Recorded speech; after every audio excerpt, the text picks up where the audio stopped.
ఇప్పుడు ఇప్పుడు ఏడ్చుచున్న మీరు ధన్యులు అంటే తర్వాత ఏడ్చే రోజులు కూడా ఉన్నాయని అర్థం. మీరు జాగ్రత్తగా ఆలోచిస్తే నా మాటలు, ముందున్న రోజుల్లో ఏడ్చే రోజులు ఉన్నాయి.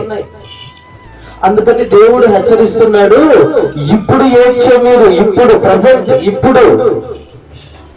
ఇప్పుడు ఏడ్చే మీరు ధన్యులు. ఎందుకంటే ఒకనొక శోధన కాలం రాబోతూ ఉంది. ఈ శోధన కాలంలో నువ్వు ఎంత ఏడ్చినా గాని యేసయ్య పట్టించుకోడని ఏడ్పుని, నీ కన్నీరును చూసి ఆయన ఆగిపోడు. ఎందుకో తెలుసా? అది మహాభయంకరమైన రోజు. ఆ రోజులు రాబోతూ ఉన్నాయి కనుక అందుకని భక్తుడు ముందే మనల్ని హెచ్చరిస్తున్నాడు, ఇదిగో ఇప్పుడు ఏడ్చి మీరు ధన్యులు. ఎందుకో తెలుసా? ఒక రోజు మీరు నవ్వబోతున్నారు. చప్పట్లు కొడుతూ భయపడతా. హల్లెలూయా, హల్లెలూయా. ఒక రోజున మీరు సంతోషంగా నవ్వబోతూ ఉన్నారు.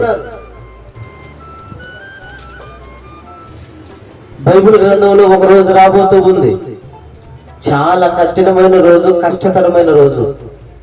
అది ఏ రోజు అంటే యేసయ్య ఉగ్రత రోజు, యేసయ్య కోపం రోజు.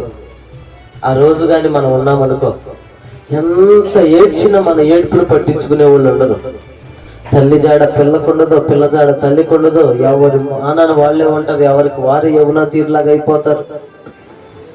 ఆ దినము రాకముందే ఈ దినము ఏడ్చే మీరు ధన్యులని చెప్పి దేవుడు కోరుకుంటున్నాడు. Praise the lord, hallelujah.